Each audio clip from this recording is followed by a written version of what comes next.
What begins as a private confrontation inside a wealthy home quickly turns into a night of brutal violence. A pregnant woman discovers secret messages, hidden money transfers, and a dark affair between her husband and his mistress. The confrontation spirals into uncontrollable blows until she collapses, beaten into a coma, lying in her own blood. The husband believes power and silence will bury everything, and he walks away without looking back. What he does not know is that one late-night phone call brings her two brothers rushing home, setting off a chain of truth prison bars and a courtroom where money no longer protects anyone. Let us know where you are listening from and what time it is. Leave a comment below. We would truly love to hear from you. Isabella did not intend to find anything that night.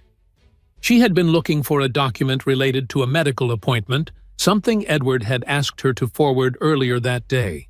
His laptop was open on the desk, unlocked, the screen still glowing faintly in the quiet room. She hesitated only a second before sitting down.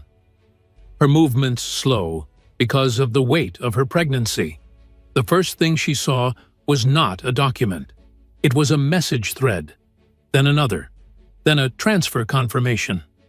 The names repeated. Edward, Vanessa.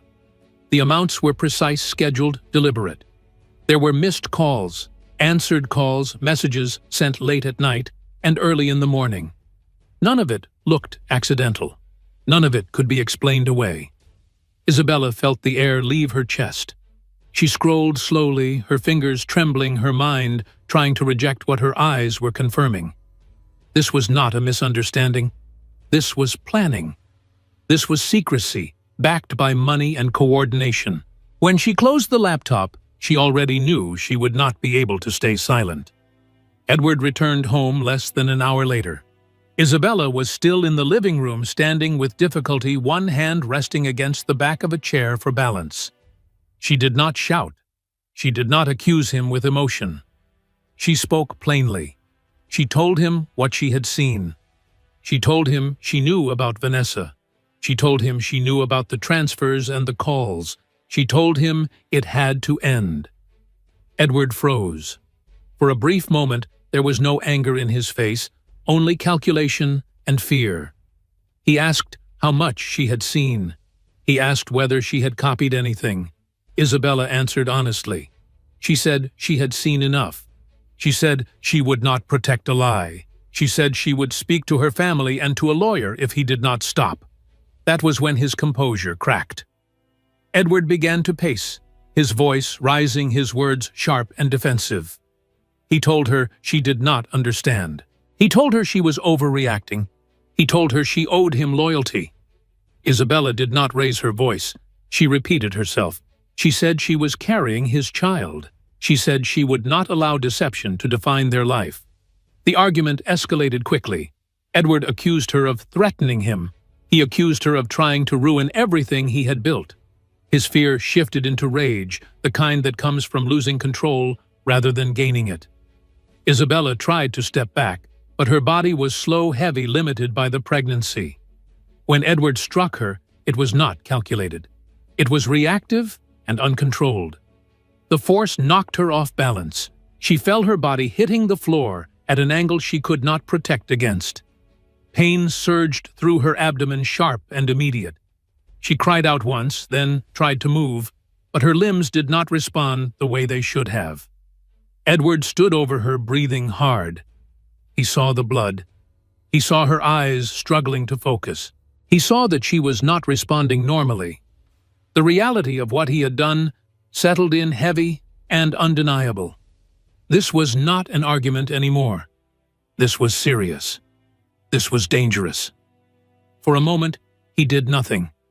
Isabella tried to speak, but the words would not form. Her vision blurred.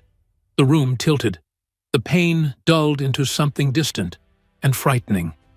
She felt herself slipping, aware enough to know she was losing consciousness, but unable to stop it. Edward understood the risk immediately. He knew she was pregnant. He knew what doctors were required to report. He knew what a call for help would trigger. He did not kneel beside her. He did not check her pulse. He did not call for assistance. He chose silence. Edward stepped back, ran a hand through his hair, and looked around the room as if searching for a solution that did not involve responsibility. He decided quickly. He gathered his personal belongings, moving with urgency, but not panic. He avoided looking at Isabella as he packed. He avoided making any decision that would tie him to the scene. When he was done, he walked to the door. He paused only once, his hand on the handle.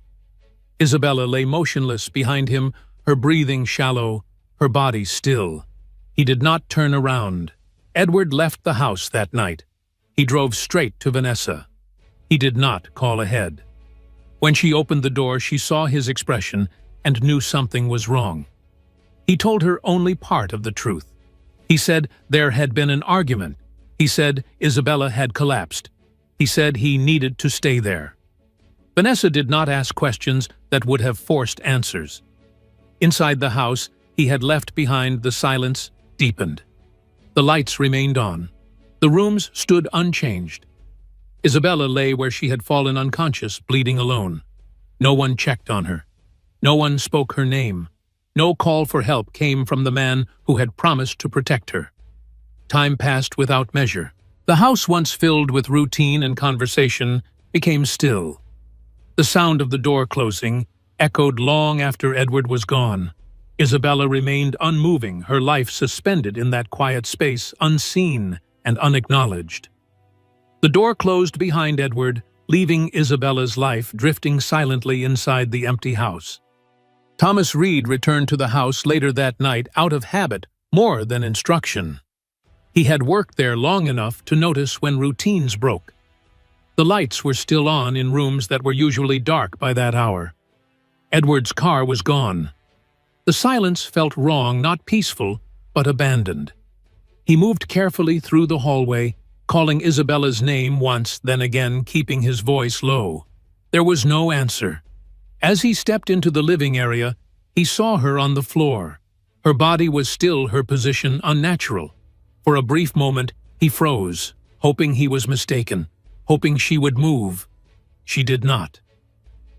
Thomas knelt beside her, close enough to see the blood, close enough to see the shallow rise and fall of her chest. Her skin was pale. Her eyes were closed. He did not touch her at first. He had seen accidents before, but this did not look like one. The marks were wrong.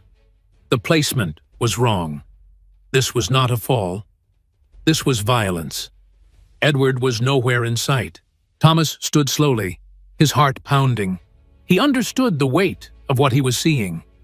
Isabella was pregnant. Whatever had happened carried consequences far beyond an argument. He hesitated, his hand hovering over his phone. Calling for help meant involving authorities. It meant questions. It meant the end of his job. It meant crossing a line that people like him were often expected not to cross. He looked back at Isabella. She did not stir. The hesitation lasted only seconds, but it felt longer. Thomas made his decision. He dialed for emergency services, his voice steady but urgent. As he explained, there was a pregnant woman unconscious, bleeding, unresponsive. He gave the address. He followed instructions without argument. When the ambulance arrived, the sound cut through the quiet street. Paramedics moved quickly, professionally. They asked what had happened. Thomas told them he had found her that way. He did not speculate. He did not soften the scene. He watched as they assessed her condition, checking vitals, securing her airway, preparing the stretcher. Isabella was lifted onto the gurney with care. The sight of her body moving only because others were moving, it made Thomas's chest tighten. He followed them outside, his coat thrown on hastily, his mind focused on one thing only. She needed to survive. He rode with the ambulance, sitting near her feet, listening to the controlled urgency of the medical team. At one point, one of the paramedics spoke quietly to another about the fetal heart rate. The words were calm, but the meaning was not. The heartbeat was weak. Time mattered. At the hospital, Isabella was rushed inside without delay. Thomas waited just long enough to give his name and explain how he had found her. Then he was asked to sit. Minutes passed without information. When a doctor finally spoke to him, the news was serious. Isabella had slipped into a coma. They were doing everything they could, but the situation was critical. Edward was not there. Thomas watched the doors, expecting at any moment for Edward to arrive to demand answers, to take control. He did not come. No calls, no messages, no inquiries. The absence was loud. Hours passed. Nurses moved in and out. Machines hummed. Isabella remained unconscious. Thomas sat with his hands clasped, replaying the scene in the house again and again. The longer Edward stayed away, the clearer the truth became. This was not confusion. This was not ignorance. This was abandonment. Thomas understood then that silence was no longer an option. He stepped into the hallway and took out his phone. He had never called Isabella's brothers before, but he had their numbers in an emergency contact list, something Isabella herself had insisted on months earlier. His fingers trembled slightly as he pressed the first number. David answered quickly. Thomas did not waste words. He said Isabella was in the hospital. He said she was unconscious. He said there were signs of severe violence. He said Edward was gone. Michael was added to the call moments later. Thomas repeated everything. He did not exaggerate. He did not speculate. He told them exactly what he had seen, exactly what he had done, exactly what had not happened. There was silence on the line, the kind that comes when people are processing something they never imagined would be said out loud. Then questions came, sharp and controlled. Thomas answered each one. He told them the ambulance time. He told them Edward had not returned. He told them the doctors were concerned for both mother and child. When the call ended, Thomas stood alone in the hallway, the weight of what he had done settling over him. He knew there would be consequences. He accepted them. Inside the hospital room, Isabella lay still, surrounded by machines that measured what her body could no longer communicate on its own. Her condition was fragile, her future uncertain. But she was no longer unseen. 2 cities away, 2 brothers began packing without discussion. Whatever plans they had for the coming days dissolved instantly. Their sister needed them. Nothing else mattered. And in the quiet space between those 2 moments, a single phone call rewrote the course of everything that followed. David Carter answered the call in the middle of the night, his phone vibrating against the wooden table beside his bed. He listened without interrupting, his posture straightening as each sentence reached him. By the time Thomas finished speaking, David was fully awake. He asked only one question. Where is she now? Michael Carter was on the line moments later. David repeated nothing. Thomas did. He spoke carefully, choosing accuracy over emotion. Isabella was in the hospital. She was unconscious. The doctors were concerned. Edward was gone. There were signs of serious violence. Neither brother argued. Neither asked for reassurance. The call ended with a single understanding shared between them. They were leaving immediately. Within the hour, bags were packed, flights booked, routes mapped. There was no discussion about timing or inconvenience. Whatever lives they had stepped away from no longer mattered. By the time dawn began to thin, the night sky, they were already moving. They arrived at the hospital without ceremony. No one announced them. They signed in, followed directions, and walked the long corridor in silence. The sound of their footsteps echoed softly against polished floors. The smell of disinfectant hung in the air. Neither man spoke as they approached the room. Isabella lay still beneath the lights. Tubes and monitors surrounded her, their quiet rhythms marking time. Her face was pale, her body motionless except for the subtle movements enforced by machines. David stopped at the foot of the bed. Michael stood at her side. For a moment, neither of them moved. A doctor entered and spoke plainly. Isabella was in a coma. The injuries were severe. The pregnancy complicated everything. They were monitoring her constantly. The next hours and days would be critical. Nothing was guaranteed. David nodded. Michael asked specific questions. What had been documented? What had been observed? What could not be explained? The doctor answered carefully, choosing words that reflected both caution and concern. There were inconsistencies. The injuries did not align cleanly with an accidental fall. When the doctor left, the room fell quiet again. David exhaled slowly. Michael rested a hand on the edge of the bed, careful not to touch Isabella. Their reactions were controlled, measured, restrained. Panic would not help her. Anger could wait. They stepped into the hallway and began asking questions. Thomas Reed was waiting nearby. He looked tired, his shoulders heavy with responsibility. When David asked him to speak, Thomas did not hesitate. He told them everything, from the moment he returned to the house to the second the ambulance doors closed. He described how he found Isabella. He described the blood. He described Edward's absence. He described the decision to call for help. Michael listened closely. David watched Thomas's face. Neither interrupted. When Thomas finished, the silence that followed was different from the silence in the room. It was sharp, focused. Edward had not come to the hospital, not once, not even to ask questions. That absence confirmed what both brothers were already thinking. This was not a misunderstanding. This was not an accident. This was not something that would resolve quietly if given time. David spoke first. He said they would not confront Edward directly. Michael agreed immediately. Emotional reactions would only give Edward time and excuses. If the truth mattered, it had to be handled properly. Their objective was clear. They needed facts.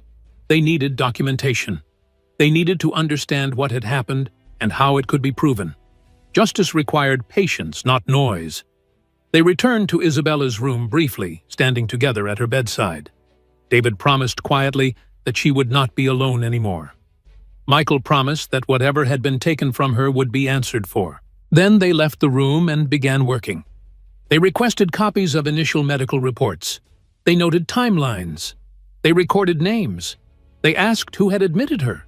They asked who had spoken to emergency services. Each question was deliberate. Each answer was stored carefully. Edward remained absent. As the hospital settled into late-night quiet, the brothers found a small waiting area and began organizing what they knew. Thomas stayed with them, answering additional questions as they came. No one raised their voice. No one speculated without reason. By the time the clock passed midnight, something had taken shape. It was not yet an accusation. It was not yet an investigation in the legal sense. But it was a direction. A private inquiry had begun. David contacted trusted professionals. Michael began reviewing records. They did not act as vigilantes. They acted as men who understood process and consequence. Every step forward was taken with care. Inside the hospital room, Isabella remained unconscious, unaware of the movement unfolding around her. Outside, the world continued as usual, indifferent to what had shifted. But for David and Michael, the path was set. They would find the truth.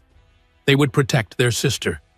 And they would make sure that what happened in that house did not disappear into silence. The night grew deeper. The hospital lights dimmed. Somewhere in the city, life continued uninterrupted. But within those walls, something irreversible had begun. David returned to the house the next morning with a clear purpose. He did not enter as a grieving brother. He entered as someone determined to understand what had happened within those walls. The place looked unchanged at first glance. Furniture was in order. Nothing appeared overturned. The quiet felt staged, as if someone had wanted the scene to appear ordinary. He moved slowly from room to room, noting details without touching anything unnecessarily. The living area drew his attention immediately.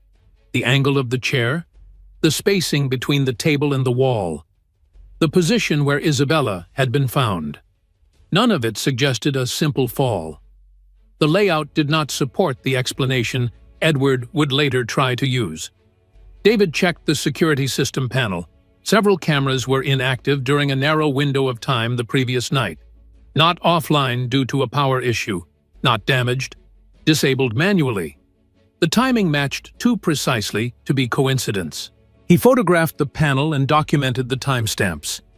While David worked at the house, Michael focused on what Edward had always treated as untouchable. his finances, his data. Michael accessed records Isabella had previously shared with him for safekeeping information she had asked him to hold without explanation months earlier. At the time, Michael had not pressed her. Now the reason became clearer. The transfers stood out immediately. Regular amounts, consistent intervals, always to accounts connected to Vanessa. There were also deleted messages recoverable through backup data conversations that confirmed coordination rather than impulse. Michael organized everything, carefully labeling dates and cross-referencing times. Back at the hospital, the attending physician reviewed Isabella's case with increasing concern. The injuries documented did not align with a household accident. The placement and severity suggested force. This was noted in the medical report without accusation, but with clarity. The report was stored according to protocol time, stamped and preserved. Thomas Reed was asked to provide a detailed statement. He did so without hesitation. He described the condition of the house, Isabella's injuries, Edward's absence, and the decision to call emergency services. His account was consistent. It was precise. It did not change under repetition. Through timeline reconstruction, David and Michael established the exact moment Edward left the house. Surveillance from the neighborhood entrance confirmed the vehicle's departure. Cell tower data placed Edward moving toward Vanessa's location shortly afterward. There was no delay, no attempt to seek help. The sequence was clean. Michael continued tracing phone records. Calls between Edward and Vanessa increased dramatically in the days leading up to the incident. There was a spike immediately after Isabella was found unconscious. Messages sent and deleted. Short calls that ended quickly. Enough to indicate coordination without exposing content directly. When the brothers compared findings, a pattern emerged. Camera access disabled. Financial transfers. Message deletion. Immediate relocation. Silence toward the hospital. Each piece alone could be explained away. Together, they formed a chain of concealment. David and Michael agreed it was time to involve authorities, not out of emotion, but because the evidence met a threshold that required action. They presented the compiled information to law enforcement, including medical reports, witness statements, financial data, and digital timelines. Officer Rachel Adams was the first to formally review the materials. She had already documented the initial hospital intake and noted the absence of the husband. The new information aligned with her concerns. She escalated the case to Detective Daniel Moore. Detective Moore reviewed the file methodically. He asked questions. He requested verification. He compared timestamps.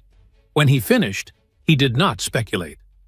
He authorized the creation of a formal case file. Captain Robert Lewis approved the next steps. The documentation met the requirements for a criminal investigation. The case moved from suspicion to procedure. By the end of the day, an official investigation had been activated. Edward was no longer directing the narrative. He was no longer controlling access. The system he had relied on to shield himself was now turning its attention toward him. Inside the hospital room, Isabella remained unconscious, unaware that the truth surrounding her injuries was being assembled piece by piece. Outside, the mechanisms of accountability had begun to move quietly, deliberately, and beyond Edward's reach. Edward stayed inside Vanessa's apartment, the curtains drawn, the television volume low. He did not sleep. He watched news feeds refresh on his phone, scrolling through local reports and social updates, searching for any mention of Isabella's condition. Every notification tightened his chest. Silence offered no comfort. It only delayed consequences. From the fragments he could gather, the situation was deteriorating. Hospital sources spoke carefully, but the words critical and unconscious appeared more than once. Edward understood what that meant. A pregnant woman in a coma triggered mandatory reporting. Doctors documented everything. Timelines hardened quickly once they were written down. The risk was no longer hypothetical. It was immediate. Edward reached for his phone and called his personal attorney. The call connected on the second ring. Edward did not waste time. He described an argument. He avoided details. He emphasized confusion and shock. He asked one question. What was the fastest way to contain this? The attorney listened, then responded with caution. The situation was serious. Any contact with the hospital could be interpreted as involvement. Any statement could be used later. If Edward was going to say anything, it needed to be consistent and limited. A simple explanation. An accident at home. No speculation, no elaboration. Edward accepted the advice without hesitation. He instructed the attorney to prepare a narrative. A fall, pregnancy-related dizziness, no witnesses, no immediate medical response because he had panicked.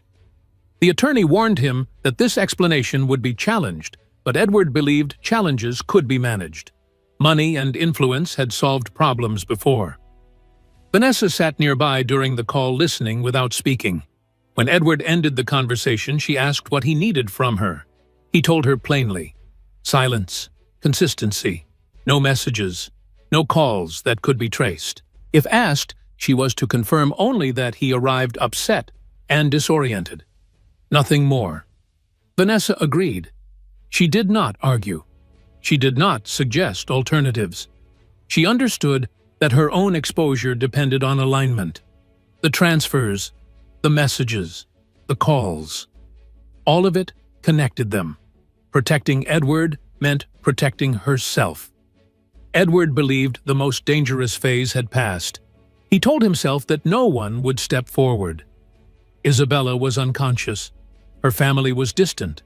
Staff would remain loyal if given reason to. His own family would say nothing. They always had. His parents did not contact the hospital. His siblings did not ask questions. The silence held. Edward made a deliberate decision to avoid any communication with medical staff. No inquiries, no visits, no texts. Absence, he believed, reduced accountability. The attorney confirmed that distance could be framed as shock if necessary. Edward leaned into what had always worked for him. Control through resources. He reviewed accounts. He checked balances. He reassured himself with numbers. Wealth created insulation. Power created delay. Delay created opportunity. But while Edward monitored headlines, the ground beneath him shifted. Evidence continued to accumulate without his knowledge. Medical reports were finalized and stored. Witness statements were recorded. Digital data was preserved. Financial records were organized. Each piece was cataloged, time-stamped, and verified. Law enforcement did not move loudly. They moved correctly. Officer Rachel Adams completed her documentation from the hospital intake. She noted the absence of the spouse. She recorded the condition of the patient. She attached physician observations regarding injury patterns. The file was forwarded. Detective Daniel Moore reviewed the material alongside additional information provided by the brothers. He cross-referenced times. He examined phone logs. He studied the gap between the incident and Edward's disappearance. The pattern suggested intent, not confusion. Captain Robert Lewis requested a full compilation. The documentation arrived complete. Medical findings, digital records, financial transfers, witness statements, location data. The threshold was met. A temporary detention request was drafted. Edward remained unaware. At Vanessa's apartment, he refreshed his screen again. No alerts, no calls. He allowed himself to believe the plan was working. He rehearsed the narrative the attorney had outlined, repeating it silently until it felt rehearsed enough to pass. Vanessa brought him coffee. They spoke in short sentences. She asked whether he would return home. He said not yet. He wanted the situation to cool. She nodded. Edward told himself that if law enforcement had intended to act, they would have done so already. He mistook preparation for hesitation. Across the city, signatures were placed where they needed to be. Procedures were followed. Requests were approved. The file moved forward. By the time Edward finally set his phone down and leaned back against the couch, convinced he had bought himself time, the decision had already been made. He just did not know it yet. Police arrived at Vanessa's apartment just after sunrise. There was no warning call and no delay. Officer Rachel Adams knocked once, announced presence, and waited the required seconds before the door opened. Edward stepped into view, wearing the same clothes he had slept in, his expression tight but controlled. He did not resist when the cuffs were placed on his wrists. The sound of metal closing echoed sharply in the narrow hallway. Vanessa stood behind him, stunned, her hands raised instinctively as another officer stepped forward. She was informed she was being temporarily detained. Her protests came quickly, then faded as procedure took over. Electronic devices were collected methodically. Phones, tablets, a laptop from the bedroom desk. Each item was sealed and labeled. Edward watched in silence, his jaw set, his eyes moving, but saying nothing. As he was escorted out, Edward asked to speak with his attorney. The request was acknowledged. He was informed he would have the opportunity after processing. He nodded once, absorbing the shift from authority to subject. Both Edward and Vanessa were transported separately to the station. The vehicles moved through traffic without sirens, the weight of the moment carried quietly. Edward stared out the window, rehearsing nothing, now understanding that words would only complicate what had already been documented. At headquarters, they were separated immediately. Vanessa was taken to an interview room on the second floor. Edward was led down a different corridor. The doors closed behind them with finality. Vanessa's questioning began first. Detective Daniel Moore sat across from her, a recorder placed clearly on the table. He outlined her rights. He explained the purpose of the interview. He asked simple questions to establish baseline facts. Her answers were hesitant but cooperative. As the questions turned toward timelines and communications, inconsistencies surfaced. She corrected herself once, then again. Dates shifted. Call durations changed. She attempted to minimize her involvement, then contradicted earlier statements. Each inconsistency was noted without comment. Edward's interview followed a different pattern. He sat alone at the table, hands uncuffed, but posture rigid. When Detective Moore entered, Edward did not speak. The detective presented the facts calmly. Medical findings, financial transfers, disabled cameras, location data. Edward listened without reaction. When asked to respond, Edward declined. He requested counsel and remained silent. The decision was deliberate. He would not add to a record already heavy with evidence. As hours passed, investigators compared notes. Vanessa's account conflicted with documented data. Edward's silence did not erase timelines. The file grew thicker. By late afternoon, the prosecutorial team had been briefed. The evidence supported escalation. Charges were prepared. The prosecutor authorized continued detention pending arraignment. Edward was informed he would be held. He was escorted through a secured corridor to the holding area. The environment changed. Fluorescent lights replaced daylight. The air felt colder. The sounds different. Doors opened and closed with mechanical precision. Media coverage began almost immediately. A brief statement was released, confirming an arrest in connection with a violent domestic incident involving a pregnant woman. No names were used at first. That restraint lasted less than an hour. Once Edward's identity surfaced, headlines followed. Images from earlier public appearances were replayed alongside footage of the arrest scene captured by a distant camera. The contrast was sharp. Influence reduced to procedure. Edward was transferred to the detention facility before nightfall. The intake process was efficient and impersonal. Personal items were logged and removed. He was assigned clothing. Instructions were given without explanation. The cell door closed behind him with a sound that carried weight. It was not dramatic. It was absolute. For the first time since the incident, Edward was alone without protection. No attorney, no assistant, no phone. The space was small and unyielding. The power he had relied on did not follow him here. Outside, the city continued. News cycles turned, conversations shifted. Inside the facility, time slowed to its own rhythm. Edward sat on the bench and stared at the wall opposite him. The narrative he had built unraveled completely. There were no explanations left to manage, only consequences to endure. He had entered a world where money did not negotiate, and silence did not control outcomes. And the door did not open again. Edward was placed in a shared unit, not isolated, not protected. The door closed behind him, and the noise of the block swallowed the silence he had known. Voices carried. Footsteps echoed. He stood still for a moment, understanding that nothing here would pause for his adjustment. Information traveled faster than he expected. By the end of the first day, others knew why he was there. Not in legal language, but in blunt terms. A man who had beaten his pregnant wife. The words moved from mouth to mouth without distortion. Each repetition stripped him further. Eyes followed him. Conversations stopped when he passed. He felt the space around him harden. Meals were quiet. Recreation time was not. He learned quickly where not to stand and when not to speak. He learned that silence did not mean safety. Isolation came without formal order. No one needed to announce it. Benches emptied when he approached. Cards were gathered up. The message was clear. He was not welcome anywhere except the narrow space assigned to him. Threats arrived as murmurs at first. A sentence dropped as someone passed. A look held too long. Edward tried to ignore them, telling himself it would pass, that procedures would intervene. But procedures did not reach into every corner.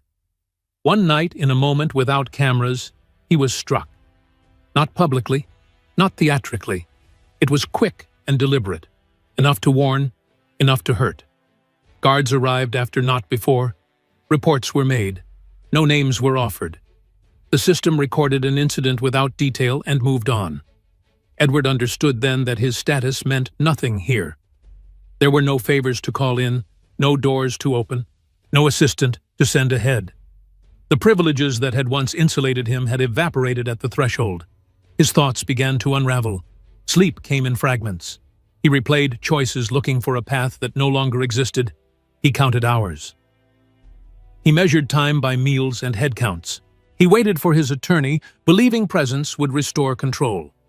The attorney arrived, spoke briefly, and left. There were limits. Inside these walls, influence stopped. Outside, preparation continued. Edward asked about bail. He was told to wait. He asked about options. He was told to be patient. The answers were careful and insufficient. The realization settled slowly. Money could delay, but not erase. Silence could protect, but not forever. He had crossed a line that did not bend. Panic followed. His breathing shortened. His hands shook when he tried to hold them steady. He avoided eye contact, then noticed that avoidance marked him just as clearly. He began to sit alone, staring at the floor, trying to disappear in a place that noticed everything. He thought of the house. He thought of the night. He thought of how quickly he had left. Each memory pressed against him without relief. There was no room here to outrun consequence. While Edward's world contracted, Isabella's remained suspended. She lay in a hospital bed, still unconscious. Machines carrying the burden her body could not. Nurses spoke softly. Doctors monitored closely. Progress was uncertain. The waiting continued. Outside the facility, David and Michael worked without interruption. They met with prosecutors. They reviewed exhibits. They verified chains of custody. Every document was checked. Every timeline aligned. They did not rush. Precision mattered more than speed. Medical reports were finalized. Digital records were certified. Witness statements were signed. The file closed with completeness that left little room for argument. The date for trial was set. Edward was informed during morning count. The words were simple, the schedule firm. The moment landed with weight. There would be no quiet resolution, no private settlement. The story would be told in full. He was escorted back to his unit, the path familiar now. He felt smaller than before, not physically, but in the way the space seemed to close around him. The looks did not soften. The whispers did not stop. He sat on his bunk and stared at the wall, tracing cracks he had memorized. The panic returned sharper this time. He pressed his palms together, trying to slow his thoughts. Nothing answered. When the call came to prepare for transport, it did not feel like movement forward. It felt like a narrowing. Guards opened the door. His name was read. Instructions followed. He stood and complied. As he was led out, he passed faces he would not see again. Some watched. Some did not. No one spoke. Beyond the gate, a vehicle waited. The door opened. Edward stepped inside, the restraints familiar, the destination known. He did not look back. The place he was entering offered no retreat. The path ahead did not allow detours. The choices that remained would be made under lights on record, with witnesses present, and there would be no turning away. The courtroom opened to the public early that morning, benches filling steadily as observers took their seats. Reporters lined the back wall, notebooks ready, cameras silent by order of the court. The atmosphere was restrained, heavy with expectation as the clerk called the session to order. Edward entered under escort, dressed in standard detention attire. The contrast between his former public image and his present state required no commentary. He kept his eyes forward and his hands still. Vanessa followed separately, seated with counsel as a secondary defendant. She avoided looking toward the gallery. The prosecutor stood and read the charges clearly and without flourish. The language was precise, grounded in statute and evidence. The allegations described a pattern of violence, abandonment, and deliberate concealment. Each count was entered into the record. Medical records were presented first. Screens displayed admission notes, injury assessments, and physician observations. The documentation was methodical. The injuries were consistent with force and inconsistent with an accidental fall. The pregnancy was addressed directly. The risk to both mother and child was established through clinical findings rather than opinion. Next came the digital evidence. Phone records appeared with timestamps aligned to the night in question. Calls, placed and deleted messages recovered through backups were shown in sequence. Financial transfers were traced to accounts connected to Vanessa. The timing mattered. The pattern mattered. Together, they illustrated coordination rather than coincidence. As the presentation continued, the concealment became unmistakable. Disabled cameras at the residence. The precise window during which recording ceased. The immediate relocation. The absence from the hospital. Each decision formed a link. The chain was visible to anyone watching. Thomas Reed was called to the stand. He took the oath and spoke plainly. He described returning to the house, finding Isabella unconscious, and seeing signs that alarmed him immediately. He stated that Edward was not present. He testified to the decision to call emergency services and to follow the ambulance to the hospital. His account was steady and consistent. On cross-examination, the defense attempted to suggest uncertainty. Thomas answered without embellishment. He did not speculate. He repeated what he had seen and what he had done. The effort to undermine his credibility failed to create doubt. A physician testified next. The doctor explained the injuries in clinical terms, avoiding emotional language. The testimony addressed forced timing and the medical indicators of trauma in a pregnant patient. The conclusion was careful and firm. The injuries reflected violence against a pregnant woman. Edward did not testify. When his counsel questioned witnesses, the responses aligned with the evidence already entered. No alternative explanation held. No contradiction created space. Edward remained silent, his posture rigid, his expression unchanged. Vanessa was called briefly. She hesitated at first. When confronted with records and timelines, her statements shifted. Finally, she lowered her head and acknowledged her role in concealing information after the incident. The admission was quiet. The impact was not. The panel withdrew to deliberate. The courtroom settled into stillness. No one spoke. Even the press remained seated, waiting. Edward stared at the table before him. Vanessa clasped her hands together. Minutes passed without movement. Then the panel returned. The room remained silent as the judge took the bench. Papers were arranged. The clerk stood ready. The judge looked out across the courtroom, acknowledging the gravity of the proceedings. The record was complete. The evidence had been considered. The matter stood ready for resolution. No sound broke the air as the court prepared to speak. The judge returned to the bench, and the courtroom rose together. The movement was slow and unified, as if everyone understood the weight of what was about to be spoken. When the room settled again, silence held. No papers rustled. No one whispered. The verdict was read clearly. Edward was found guilty on all counts related to severe violence against a pregnant woman. The language was direct and final. The court addressed the harm inflicted, the abandonment that followed, and the deliberate efforts to conceal responsibility. Each point was supported by evidence already entered into the record. The sentence followed without delay. Edward was sentenced to 30 years of incarceration. There were no qualifiers and no reductions announced. The term reflected the seriousness of the crime and the risk it posed to both mother and child. The judge emphasized accountability and protection. The decision did not invite interpretation.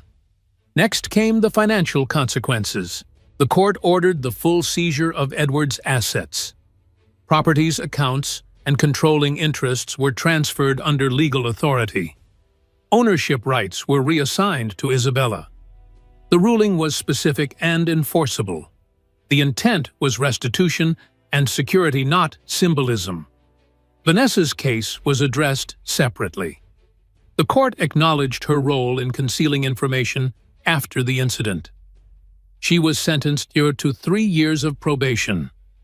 500 hours of community service were imposed. She would not serve time in custody.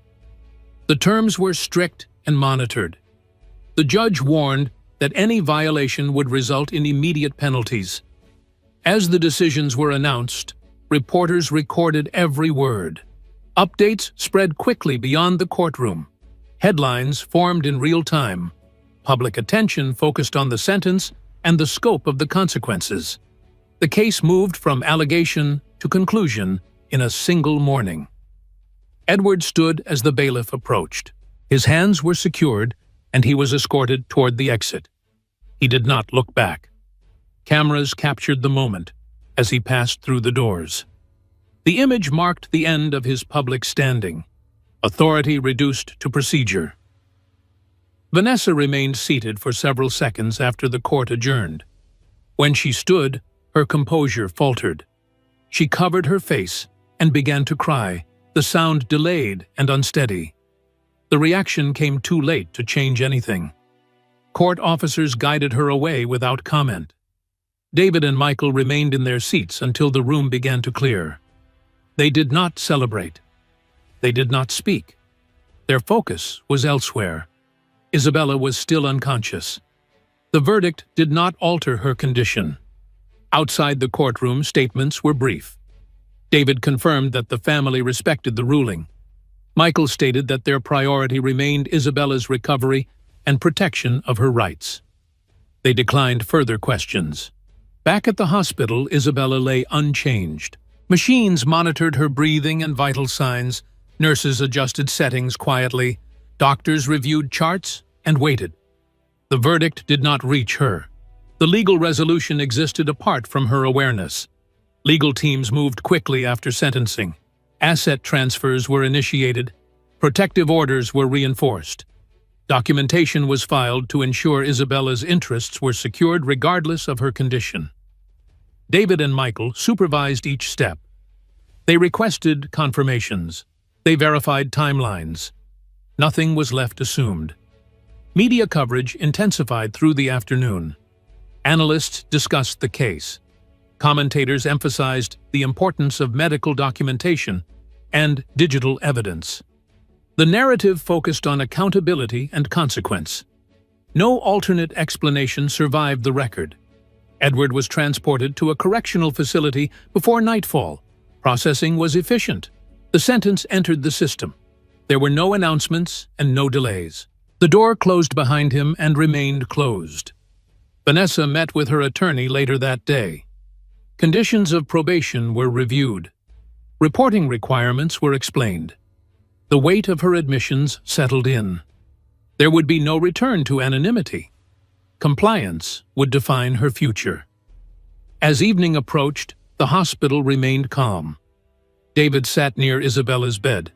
Michael stood at the window. Neither spoke. The work was not finished. Preparations for appeal began immediately, not to challenge the verdict, but to protect against future interference. The brothers anticipated resistance. They ensured representation was secured and records preserved. The legal process would continue as long as necessary. The sound of a gavel echoed in memory, but the journey was not complete. Justice had been pronounced. Enforcement had begun. Healing had not. Isabella remained asleep, unaware that the law had moved decisively in her name. The system had spoken. The path ahead narrowed into care, vigilance, and waiting. Isabella woke slowly, not with panic, but with a cautious awareness of light and sound. The room was quiet, steady, familiar in a way she had not known for weeks. When she opened her eyes, David was seated beside her bed, and Michael stood near the window. Neither spoke at first. They waited until her gaze focused and her breathing settled. A doctor explained what had happened in careful terms. The coma had ended. Her condition was stable. Recovery would take time. Isabella listened without interrupting, absorbing each sentence as if placing it gently into order. When the doctor finished, David told her about the trial. He spoke plainly. Edward had been convicted. The sentence was final. The court had acted fully. Isabella closed her eyes for a moment. She did not ask for details. Knowing the outcome was enough. In the days that followed, legal matters were resolved without requiring her presence. Ownership documents were executed and transferred. Accounts were secured. Properties were reassigned. Everything that had been placed under the court's authority was returned to her control through lawful process. David and Michael attended the appellate hearing on her behalf. The ruling was upheld without modification. Edward's sentence stood. Isabella focused on her body. Physical therapy began slowly. Sitting up, standing with assistance, short walks down the hallway. Each movement carried effort, but each step forward mattered. The doctors monitored her closely and adjusted plans as needed. Progress came in increments rather than leaps. The child was safe, protected, monitored. Isabella was told repeatedly and believed it each time a little more. Relief did not arrive all at once. It grew steadily, replacing fear with certainty. When she was discharged, Isabella left the hospital quietly. There were no cameras and no statements. She wore simple clothes and leaned lightly on David's arm as they stepped into daylight. The air felt different outside, less enclosed, more real. She did not return to the house. A new residence had been arranged, chosen for privacy rather than prestige. Isabella moved there with support and without ceremony. She unpacked only what she needed. The rest could wait. The past did not require sorting. Edward began serving his sentence far from public view. His name faded from headlines as other stories replaced it. Inside the facility, time followed rules he did not set. The authority he once wielded no longer existed. His punishment was not symbolic. It was lived daily. Vanessa reported for community service as ordered. She worked in silence. No interviews followed her. No audience observed. The terms were strict and enforced. She complied. Thomas Reed continued to provide testimony where required. His role did not end with the verdict. He answered questions. He confirmed records. He did not seek recognition. He remained steady in his commitment to the truth. Isabella chose a future defined by restraint and intention. She limited contact. She avoided public discussion. Healing required space, not explanation. Therapy addressed both body and mind. Progress was measured by regained confidence rather than speed. Fear loosened its hold gradually. There were moments when memories surfaced unexpectedly, but they no longer dictated her choices. She learned to recognize strength without forcing it. Survival did not require spectacle. David and Michael remained close. They did not hover, but they stayed available. Their work shifted from defense to support. The legal battle was complete. Protection remained. One morning, Isabella stood at the window and watched sunlight reach across the floor. The day did not feel victorious. It felt possible. That was enough. Justice had done its work. The law had spoken clearly. What remained was living. The future did not erase what had happened. It did not need to. It allowed space beyond it. Dawn rose not for power reclaimed, but for a life preserved.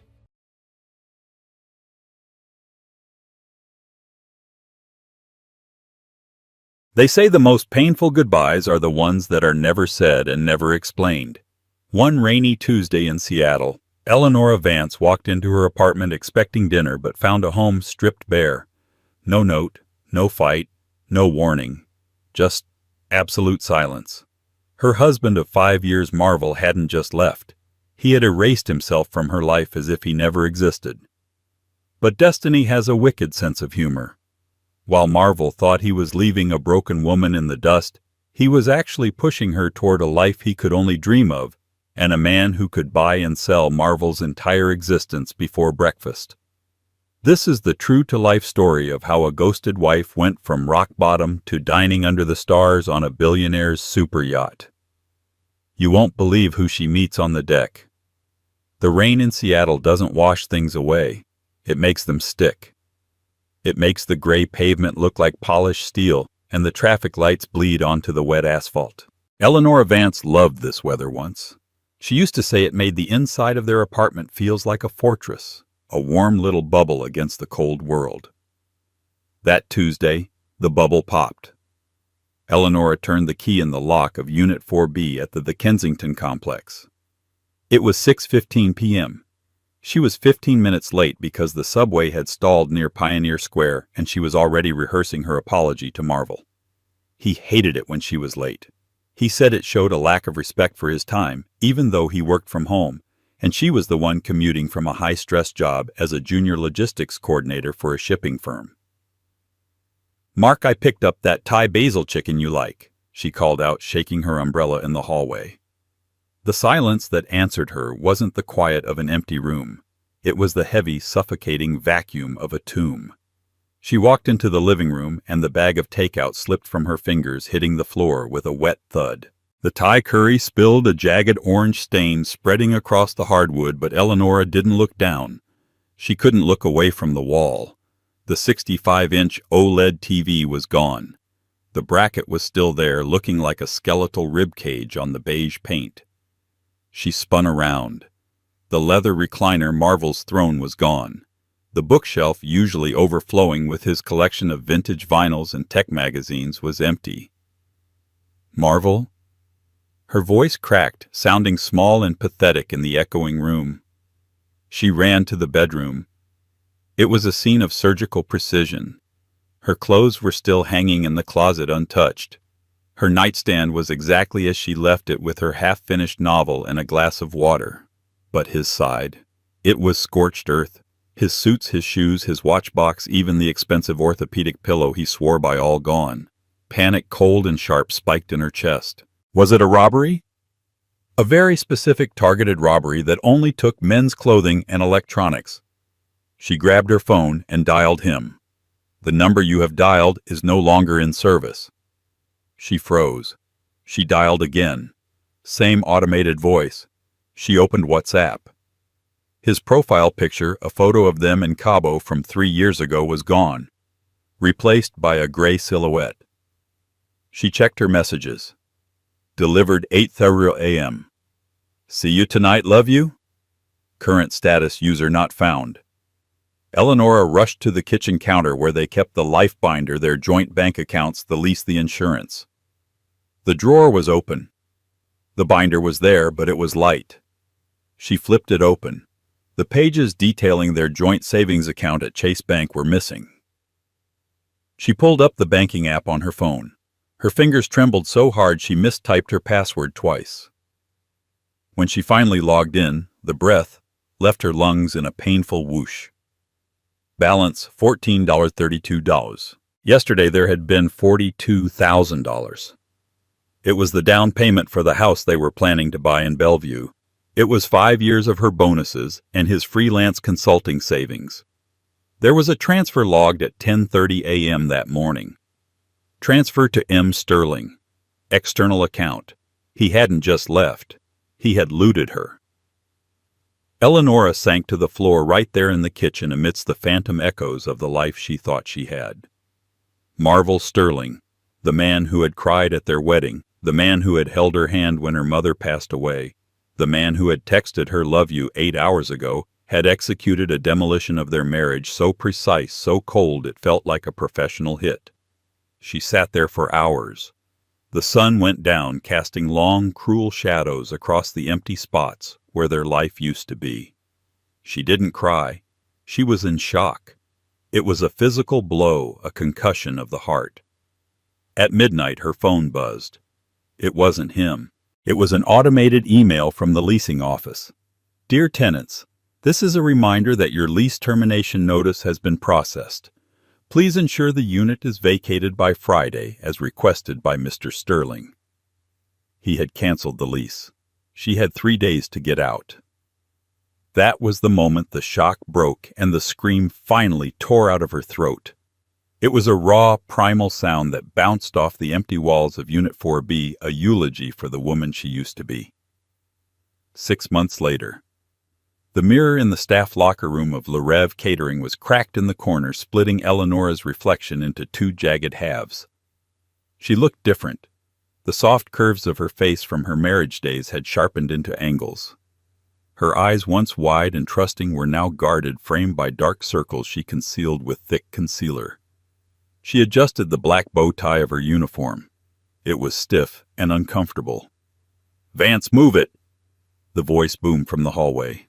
It was Chef Gordon, a man whose culinary genius was only matched by his explosive temper. "Coming, Chef!"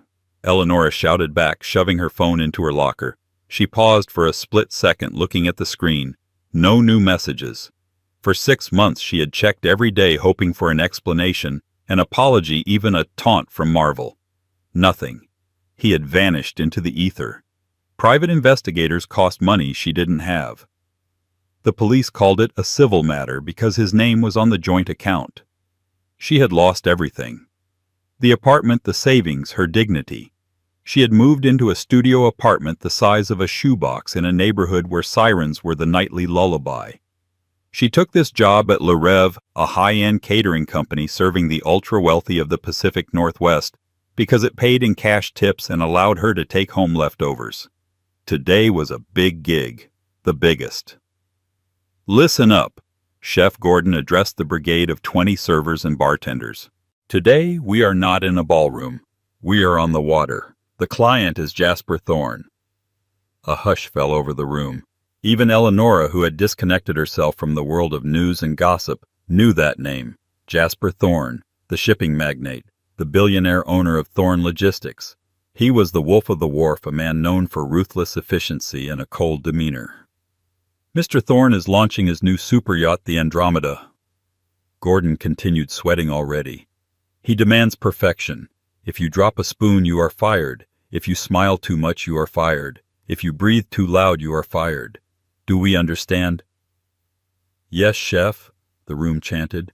They were bussed to the marina. When Eleonora stepped off the van, she had to crane her neck back to see the top of the Andromeda. It wasn't a boat. It was a floating city.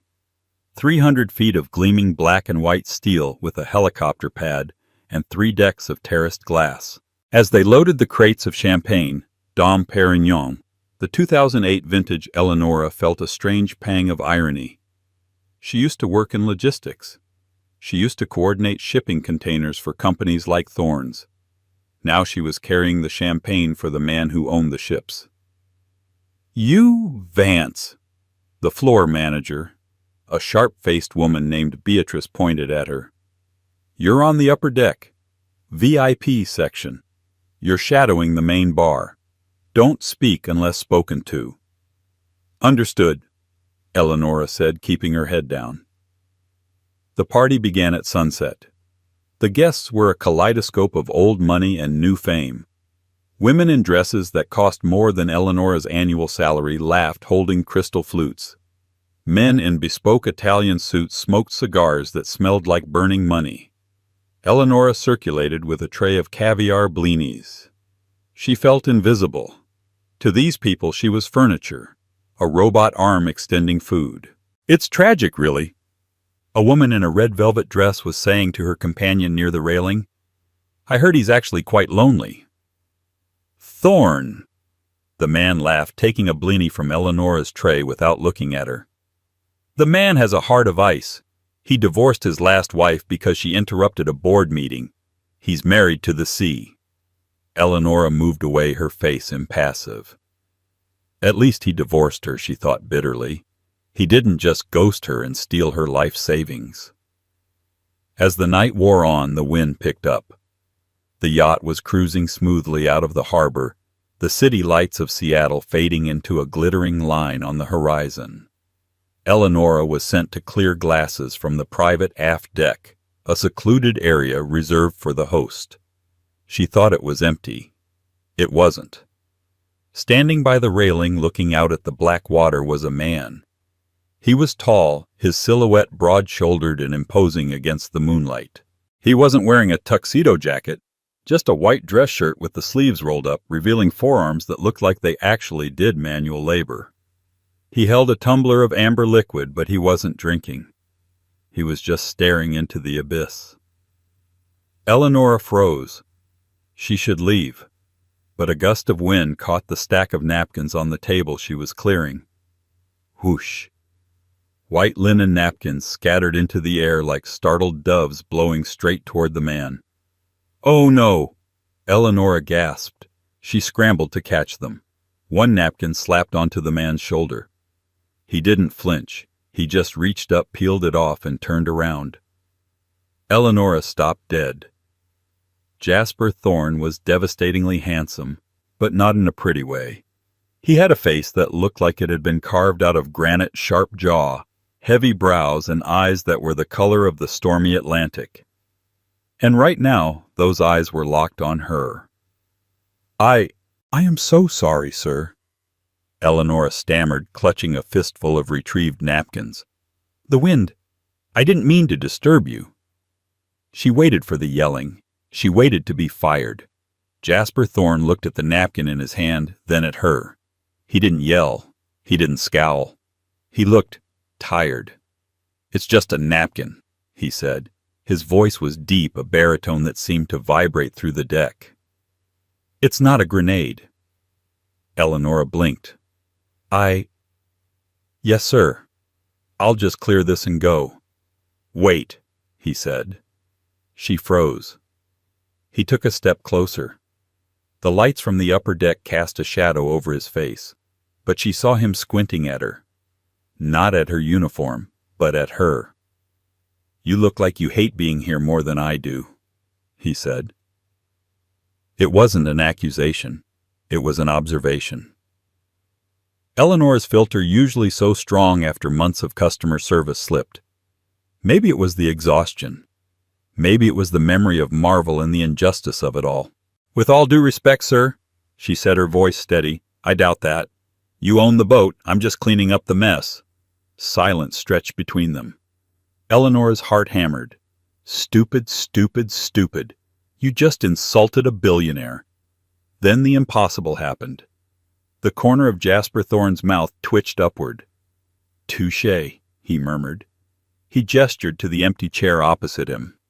"My date for the evening, a delightful countess from Luxembourg, decided she preferred the company of a vodka bottle downstairs.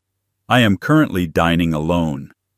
He looked at the table set for two with elaborate silver cloches that remained covered. "Are you hungry?" he asked. "Sir, I hate wasting food, and I hate eating alone. It reminds me of—" He trailed off, looking out at the sea again. "It reminds me of things I try to forget." "Sit down." "I can't. I'll be fired." "I own the company that hired the catering firm," Jasper said calmly. "Sit down. That is an order." Eleonora hesitated. This was insane. This was a movie plot. But her feet hurt. She hadn't eaten since breakfast, and the smell of whatever was under those silver domes was intoxicating. And looking into Jasper Thorne's eyes, she saw something she recognized. It was the same look she saw in the mirror every morning. Loneliness. She pulled out the chair and sat. Jasper sat opposite her. He lifted the silver dome. Underneath was a lobster thermidor that smelled like heaven. "I'm Jasper," he said, picking up his fork. "I'm Eleonora," she whispered. "Well, Eleonora." He raised his glass slightly. "To the wreckage of best-laid plans." She felt a lump in her throat. She raised her glass of water. "To wreckage." As they began to eat under the canopy of a billion stars, far away from the city that had chewed her up and spit her out. Eleonora had no idea that her life had just pivoted again, nor did she know that back on the shore a man named Marvel Sterling had just run out of money and was beginning to wonder where his ex-wife had gone. The lobster was cold, but Eleonora didn't notice. She was too busy dissecting the supply chain inefficiencies of Thorne Logistics to the man who owned it. It had started innocently enough. Jasper had asked what she did before catering. When she mentioned she was a logistics coordinator for a mid-level shipping firm, he had scoffed. Not at her, but at the firm. "They are dinosaurs," Jasper said, pouring her a glass of vintage Pinot Noir. "They still use spreadsheets when they should be using predictive AI. They use spreadsheets because they can't afford the AI." Eleonora countered the wine, giving her a sudden surge of bravery. "And frankly, your company has the tech, but you lack the ground-level intuition. I read about the bottleneck you had in the Port of Los Angeles last month. You lost 3 days because your automated system didn't account for the union labor holiday schedule. A human coordinator would have caught that in 5 minutes." Jasper stopped drinking. He set the glass down slowly. The silence on the deck was heavy, broken only by the hum of the yacht's engines and the distant sound of jazz from the party below. "You read my quarterly reports?" he asked, his voice low. "I used to read them for fun," Eleonora admitted, feeling a blush rise up her neck. "I'm a nerd. I know." Jasper leaned forward, his storm-gray eyes narrowing. "That mistake cost me $4 million. My VP of operations blamed it on a software glitch." "It wasn't a glitch. It was a lack of empathy for the human element of the supply chain," Eleonora said simply. "Machines don't take holidays. Longshoremen do." Jasper stared at her for a long time. It was an intense, dissecting gaze that made Eleonora want to squirm, but she held her ground. She had lost everything. She had nothing left to lose by speaking her mind. "Stand up," Jasper said suddenly. "Excuse me." "Stand up. Walk with me." He didn't wait for an answer. He stood and walked to the railing. Eleonora wiped her mouth with the linen napkin, the fateful napkin, and followed him. Below them the party was in full swing. The elite of Seattle were mingling, unaware that the host was on the upper deck plotting a revolution with a catering waitress. "Look at them," Jasper gestured to the crowd. "Vultures, sycophants. They want my money, my influence, or a ride on this boat. I have 500 employees, Eleonora, and maybe 3 of them tell me the truth. The rest tell me what they think I want to hear." He turned to her. "I don't need a waitress. I don't even need a logistics coordinator. I need a truth-teller." He reached into his pocket and pulled out a sleek black titanium card. He held it out to her. "I am offering you a job, effective immediately." Eleonora laughed nervously. "Mr. Thorne, I'm wearing a polyester bow tie. I have $14 in my bank account. I can't just—" "Title Executive Consultant for Special Operations," Jasper interrupted. "Salary $15,000 a month plus housing allowance plus a wardrobe stipend. Your first assignment is to fix the mess in my Singapore distribution hub. We leave in 2 days." Eleonora's breath caught in her throat. The numbers he was throwing around were life-changing. It was a lifeline thrown to a drowning woman, but the scars from Marvel were still fresh. "Why?" she asked, her voice trembling. You don't know me. I could be crazy. I could be a corporate spy.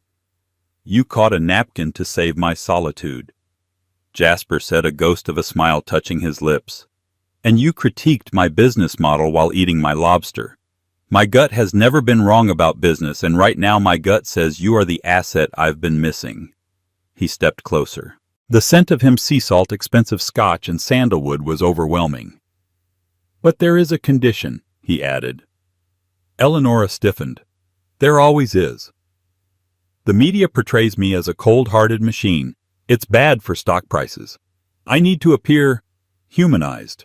You will travel with me. You will work for me. But publicly, you will be seen as my companion. We attend dinners together. We are photographed together. No touching required, just presence. A fake relationship. Eleonora asked, skepticism dripping from her voice. A mutually beneficial alliance, he corrected. You get your career back on steroids. You get financial independence. I get a brilliant strategist and a shield against the tabloids. He pressed the card into her hand. It was warm from his touch. You have until we dock at 6 a.m. to decide. If you say no, you go back to passing trays. If you say yes, your life changes tonight. Jasper turned and walked back into the shadows of the yacht, leaving Eleonora standing alone under the stars, the black card heavy in her hand. She looked down at the party below. She saw Beatrice, the floor manager, yelling at a busboy. She thought of her empty studio apartment. She thought of Marvel, who had treated her like a disposable accessory. She looked at the card. Thorn Logistics. Eleonora Vance didn't just want to survive anymore. She wanted to conquer. She walked to the edge of the deck, unclipped her bow tie, and threw it into the ocean. 3,000 miles away, in a motel room in Reno, Nevada that smelled of stale cigarettes and despair, Marvel Sterling was waking up to a nightmare. The room was dim-lit only by the flickering light of the TV. Marvel sat on the edge of the sagging mattress, his head in his hands. He looked nothing like the polished, handsome man who had walked out of the Seattle apartment 6 months ago. His hair was greasy, his face unshaven, and his eyes were bloodshot and frantic. He had left Eleonora for a sure thing, a cryptocurrency startup run by an old college friend. Marvel had taken everything: the house fund, the savings, the emergency cash. He had invested $42,000, convinced he would turn it into $4 million in a month. He was going to be rich. He was going to be free of his boring wife and his boring life. The startup was a rug pull. The friend vanished to the Cayman Islands 2 weeks after Marvel arrived in Nevada. The money was gone. All of it. For the last 5 months, Marvel had been chasing losses at the blackjack tables, convinced his luck would turn. It hadn't. He was now down to his last $200, and he owed $15,000 to a loan shark named Knuckles, who didn't appreciate late payments. Stupid, Marvel muttered, hitting his forehead with the heel of his hand.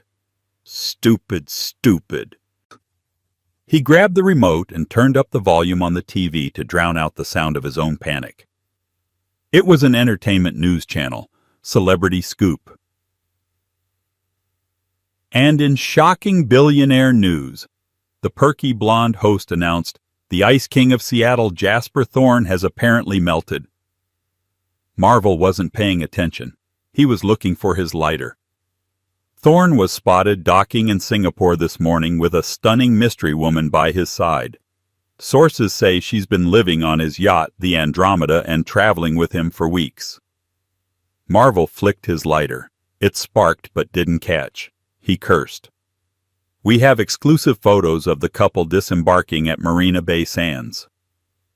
Marvel looked up at the screen. The lighter fell from his hand. On the screen was a grainy but unmistakable paparazzi shot.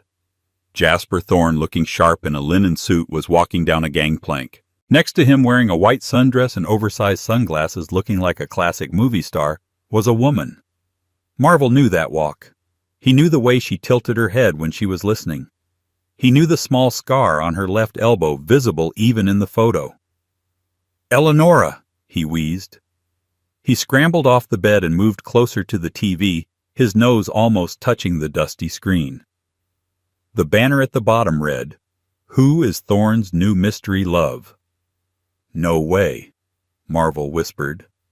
A laugh bubbled up in his throat, hysterical and jagged. No freaking way. His boring, safe, predictable wife. The woman who clipped coupons and worried about the electric bill. She was dating Jasper Thorne. The man was worth $20 billion. Marvel sat back on his heels, his mind racing. The panic began to recede, replaced by a cold, calculating opportunism. He remembered the day he left.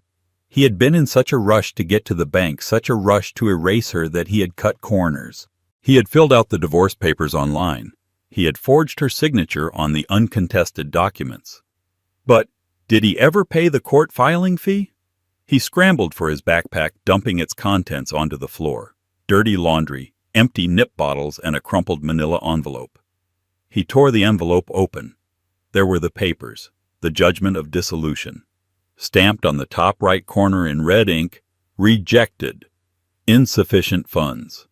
The check he had written to the court had bounced because he had already transferred the money to the crypto scam.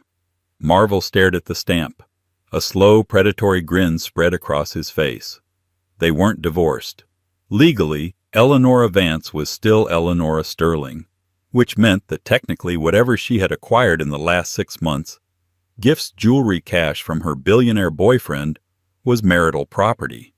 And more importantly, a billionaire like Jasper Thorne would pay a lot of money to avoid a scandal. Imagine the headlines: billionaire dating married woman. Adultery scandal. Rocks. Thorne Logistics. Marvel reached for his phone. He dialed a number he hadn't called in months.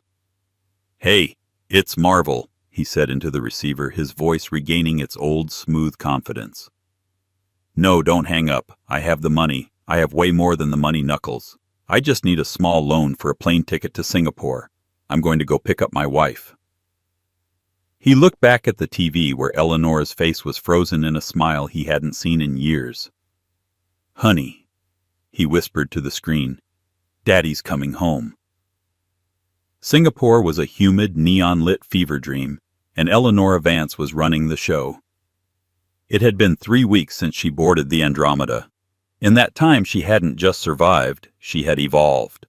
The shy woman who apologized to empty rooms was gone. In her place was a woman who walked into the Thorne Logistics Asia hub in a tailored cream pantsuit and silenced a room of 20 shouting floor managers with a single raised hand. "The problem isn't the software," Eleanora said, pointing to the holographic map of the shipping lanes projected on the wall. "It's the shift handover. You're losing 4 hours of productivity because the morning crew and the night crew aren't talking. They're just passing the baton in the dark." The regional director, a stiff man named Miller, crossed his arms. "And what do you suggest Ms. Vance a tea party? A 15-minute overlap period with mandatory briefing." Eleanora countered, her voice crisp. "Paid. It costs you $2,000 a week in wages, but it saves you $200,000 in lost efficiency. Do the math, Miller."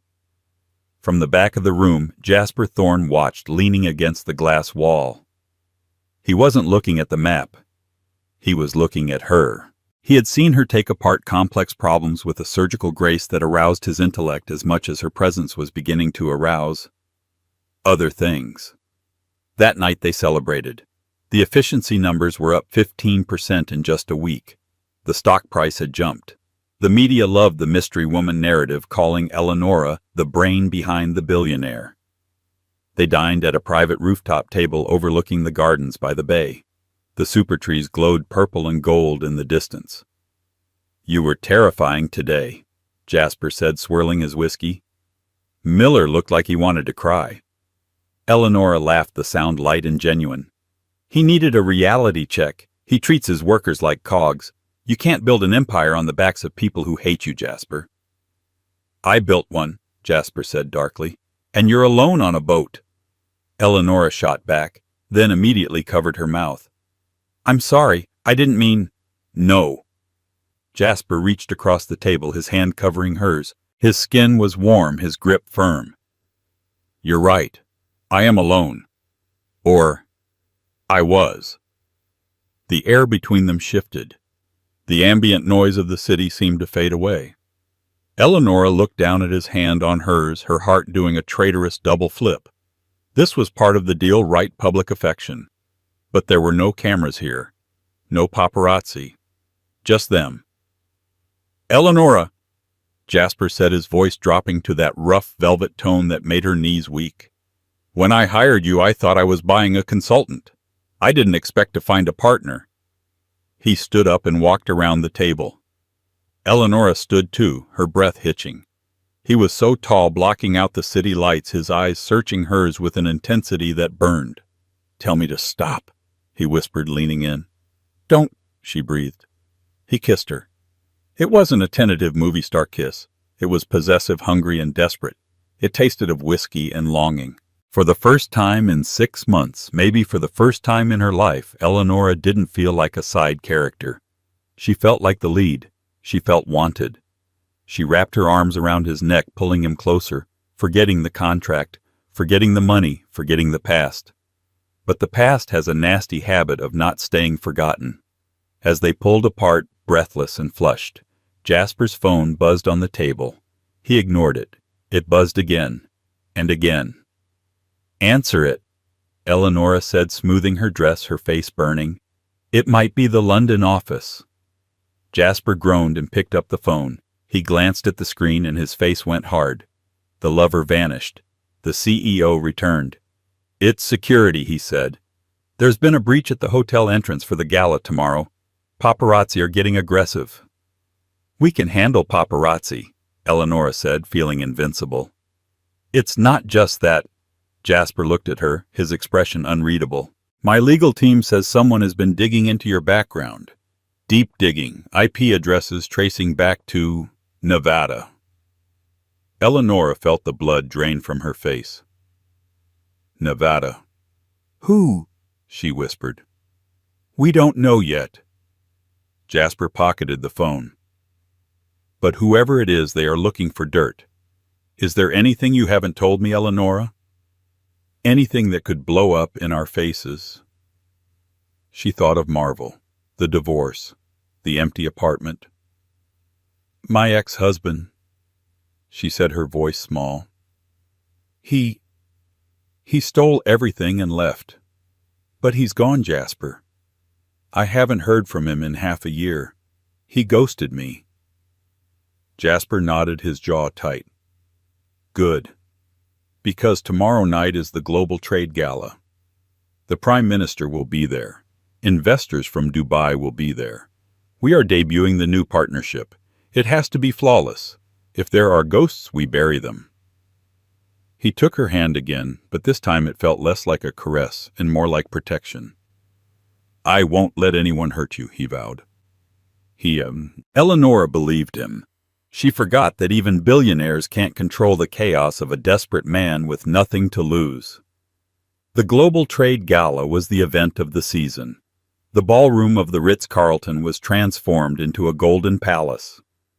Orchestral music swelled, champagne flowed like water, and the flash bulbs of the press line were blinding. Eleonora wore a dress that Jasper had commissioned for her.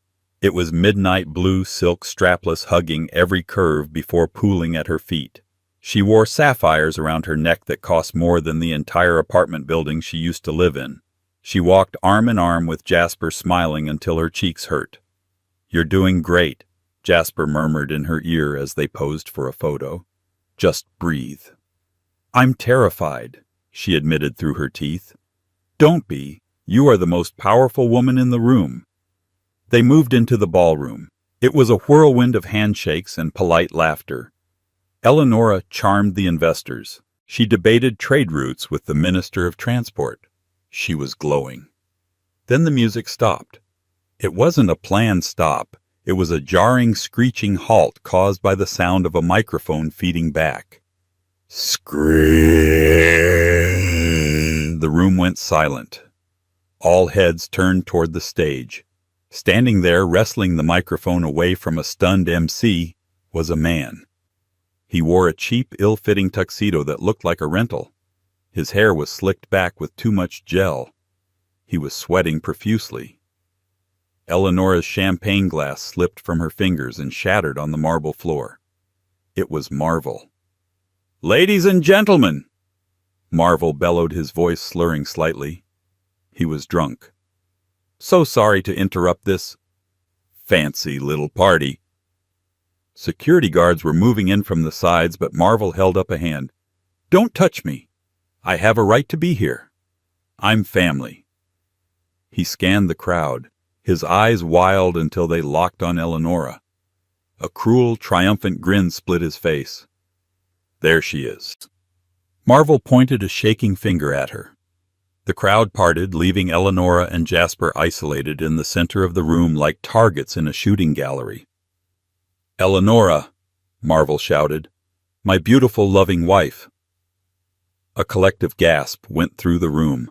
Whispers hissed like steam. Wife Jasper went rigid beside her. "Eleonora," he said, his voice dangerously low. "What is he talking about?" I don't know," Eleonora stammered, shaking. "We're divorced. He left me." "Divorced?" Marvel laughed into the microphone. It was a hideous sound. "Is that what she told you, Mr. Billionaire? Did she tell you she's a free woman?" Marvel reached into his jacket pocket and pulled out a crumpled piece of paper. He waved it in the air. "This is a letter from the King County Court," Marvel announced. "Dated last week. Rejection of dissolution due to non-payment. We aren't divorced, Ellie. You're still Mrs. Marvel Sterling." He jumped down from the stage and staggered toward them. The security guards looked to Jasper for a command, but Jasper was frozen, staring at Eleonora. "You told me you were divorced," Jasper said. The warmth was gone from his eyes, replaced by the icy Atlantic stare she had met on the yacht. "I thought I was—" Eleonora cried, tears welling up. "He filed the papers. He left me. I didn't know." Marvel reached them. He ignored Jasper and leered at Eleonora. "I saw you on TV, babe," Marvel sneered. "Living the high life. Spending my money. Technically half of what you earn is mine. That's the law in Washington State." He turned to Jasper, his expression shifting to mock sympathy. "And you," Marvel poked Jasper in the chest, "you're sleeping with a married woman. Tisk, tisk. Bad for business, isn't it, unless—" Marvel rubbed his thumb and forefinger together, the universal sign for pay me. "Unless we can come to an arrangement." The room was deadly silent. Hundreds of phones were recording. The scandal was already uploading to the cloud. Billionaire caught in adultery triangle. The gold digger wife. Eleonora felt like the floor was opening up. She looked at Jasper, begging him to understand, to see the truth. "Jasper, please," she whispered. "I didn't know." Jasper looked at Marvel, then at Eleonora. He looked at the cameras circling them like sharks. He saw his stock price plummeting in his mind. He saw his reputation shattering. He had trusted her to be the truth teller, and now the biggest lie of all was standing in front of him. He pulled his arm away from Eleonora. "Escort Mr. Sterling out," Jasper said to the head of security, his voice void of emotion. "And her?" the guard asked, nodding at Eleonora. Jasper didn't look at her. He fixed his gaze on the wall behind her. "Escort her out, too." "Jasper," Eleonora gasped, reaching for him. "You lied to me," he said, stepping back. "The one thing I asked was for no surprises. Get out." "But I have nowhere to go." "You have your husband," Jasper said coldly. "Go discuss your finances with him." He turned his back on her and walked away into the crowd. Security grabbed Eleonora's arm. Flashbulbs exploded in her face.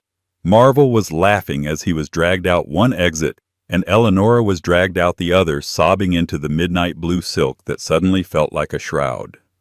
She was back at rock bottom. But this time the fall was from a much greater height. The humidity of Singapore felt different when you were wearing a $50,000 gown sitting on a curb outside a 7-Eleven at 2:00 a.m. Eleonora had used the emergency cash hidden in her phone case to buy a bottle of water and a prepaid SIM card, having ditched the company phone Jasper had given her. She was done crying. The salt on her cheeks had dried into a tight mask of fury. She replayed the last 6 months. Marvel hadn't just broken her heart. He had systematically dismantled her existence for pocket change. And Jasper, who preached about seeing the truth, had been blinded by the first flashbulb of scandal. He hadn't even let her speak. He had treated her like a defective shipment returned to sender. "Well, look at Cinderella," a voice sneered from the shadows. Marvel emerged, still wearing the ill-fitting tuxedo, smelling of stale champagne and victory. He took a noisy slurp from a can of cheap beer. "You look ridiculous, Ellie," he laughed, kicking at the hem of her silk dress. "All dressed up with nowhere to go. But don't worry, hubby's here. I'm going to take care of us." Eleonora stood up slowly. The movement was graceful, deliberate, and terrifying. She towered over him in her heels. "What do you want, Marvel?" she asked, her voice devoid of inflection. "I want what's mine," he snarled, his bravado slipping slightly at her coldness. "I want half of whatever that rich prick paid you. And then I'm going to pay him a visit. I figure a guy like Thorne will pay at least $5 million to make this go away. We're going to be rich, babe, and you're going to thank me." He reached out to grab her arm. Eleonora didn't flinch. She didn't scream. She moved with the precision of a logistics coordinator diverting a freight train. She slapped him. It wasn't a theatrical slap. It was a hard, flat palm to the ear that sent him stumbling back against the convenience store window. "Listen to me very carefully," she said, her voice low and lethal. "You are a small, pathetic thief. You didn't leave me. You ran away because you were drowning in debt you were too cowardly to admit to.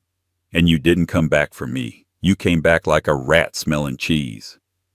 "You can't talk to me like that.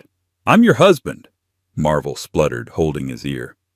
"Not for long," she said. "You're going to meet Jasper tomorrow, aren't you? To get your blackmail money?" "Damn straight I am. Noon at his tower." "Good." Eleonora nodded. "I'll see you there."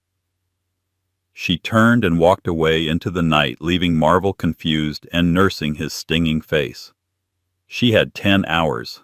She didn't have money or power or a billionaire boyfriend, but she had a brain that could organize global supply chains in her sleep. She needed a computer. At 11:55 a.m. the next day, the executive penthouse of Thorne Tower, Singapore, was practically vibrating with tension. Jasper stood at the window, staring blankly at the harbor. He hadn't slept. The Dubai investors had pulled out of the deal at 9:00 a.m., citing instability in leadership. His stock was down 8 points. But that wasn't why his stomach felt like it was full of broken glass. It was the memory of Eleonora's face when the security guards grabbed her. The betrayal in her eyes hadn't been because she got caught. It was because he had abandoned her. Just like Marvel. "Mr. Sterling is here," his assistant murmured fearfully. "Send him in," Jasper said, turning around. He looked like death in a tailored suit. Marvel sauntered in, looking pleased with himself. He threw himself into a leather chair and put his feet up on Jasper's mahogany desk. "Nice digs, Jules. Can I call you Jules?" "State your price," Jasper said, ice cold. $10 million. Marvel said, doubling his initial thought. "Cash. Wiring instructions to a Cayman account. And I sign a non-disclosure agreement saying it was all a misunderstanding. I take Ellie back to Seattle and you never see us again." Jasper opened his desk drawer to retrieve his checkbook. He hated himself. He was buying silence just like everyone said he did. He was proving Eleonora right about him being a coward. "Write the check, Jules. Time is money." Bam! The double doors to the office slammed open so hard they hit the walls. Eleanor Vance stood there. She wasn't wearing the gown. She was wearing jeans and a t-shirt she'd bought at a market, her hair tied back in a severe ponytail. She looked tired, fierce, and utterly unstoppable. "Don't you dare write that check, Jasper," she commanded. Marvel jumped up. "How the hell did you get in here, security?" "I redesigned their perimeter shift protocols 3 weeks ago," Eleonora said dryly, walking past him to the center of the room. "I know the gaps." She slammed a manila folder onto Jasper's desk. "What is this?" Jasper asked, looking at her. really looking at her for the first time since the gala. "The truth," Eleanor said. "You wanted a truth teller. Here it is." She opened the folder. Exhibit A. She pointed to a printout. "My bank statement from 6 months ago. Shows Marvel withdrew $42,000 and then tried to wire it to a known crypto scam wallet. That's theft." "It was a joint account," Marvel yelled. "Exhibit B." Eleanor flipped the page. It was a blown-up image of a document. "The initial divorce petition you filed online 6 months ago. The one that bounced." She pointed to the signature line at the bottom. "Eleanor Vance Sterling." "That is not my signature," Eleanor said clearly. "Marvel forged it to expedite the process so he could leave town before I got home. Forging a signature on a court document is a felony. It's fraud." Marvel turned pale. "You can't prove that." "I can, because I was at work at 2:14 p.m. when this was digitally signed from our home IP address. My building security logs prove it." She turned to Jasper, her eyes blazing.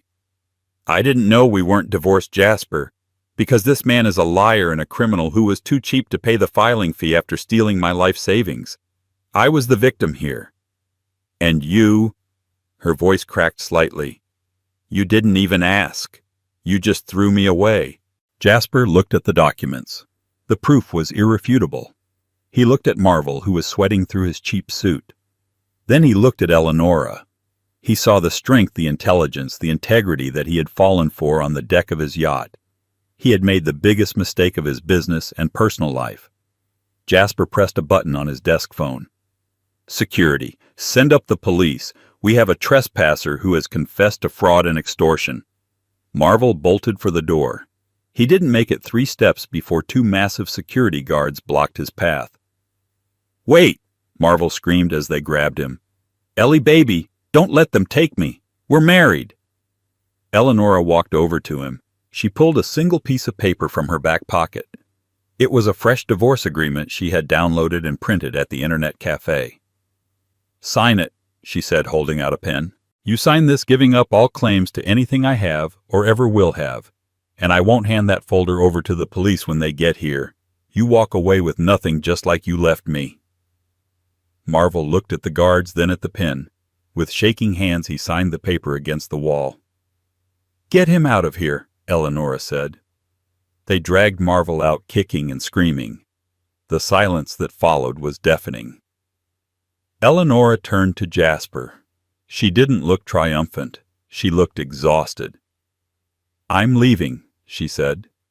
"I used the company card one last time to book a coach ticket back to Seattle. I'll pay you back for the dress." She turned toward the door.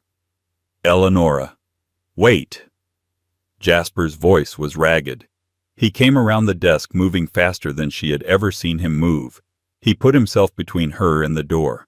"Get out of my way, Jasper. The job is over. The fake relationship is over." "You're right," he said. He dropped to his knees.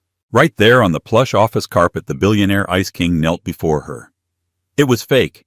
And that was my fault. I was scared. I hid behind a contract because I was terrified of feeling something real." He reached up and took her hand. His touch was shaking. "I behaved like a coward last night. I am so profoundly sorry. You were the best thing that ever happened to this company, and the only real thing that has happened to me in 10 years. Eleanor looked down at him. She wanted to stay angry. It was safer. "The Dubai investors pulled out," he said quietly. "The stock is tanking. I don't care. Let it burn. I don't want it if I have to be the man I was yesterday." He looked up at her, his gray eyes wide open, no defenses left. "Don't go back to Seattle. Stay, not as my employee, not as my fake girlfriend. Stay as my partner, for real. We'll fix the company together, or we'll let it crash and build something new. Just don't leave me alone on that boat again." A tear finally escaped Eleanor's eye, tracking through the grime on her face. She saw the lonely man on the deck again. "You have terrible people skills, Jasper Thorne," she whispered. I know, he said, a faint hope sparking in his eyes. I need a brilliant logistics manager to help me navigate that. Eleonora sighed, a sound that released 6 months of tension. She squeezed his hand. First order of business, she said, pulling him to his feet. We need to get you a new PR strategy, and I need a shower. Jasper smiled. It was a real smile, one that reached his eyes. I can arrange both. They didn't fix everything that day.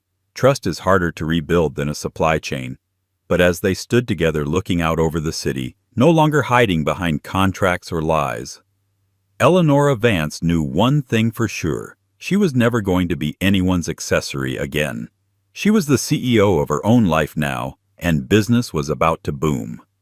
What a roller coaster. From being ghosted in Seattle to running the show in Singapore, Eleonora proved that sometimes the worst thing that happens to you is actually the key to unlocking your true potential. She refused to let the men in her life, past or present, define her worth. It makes you wonder how many of us are holding on to ghosts that are stopping us from leveling up. If you enjoyed this story of betrayal, revenge, and billionaire romance, please smash that like button. It really helps the channel. Don't forget to subscribe and hit the bell notification so you never miss a twist. Share this video with a friend who needs a reminder that they are stronger than they think.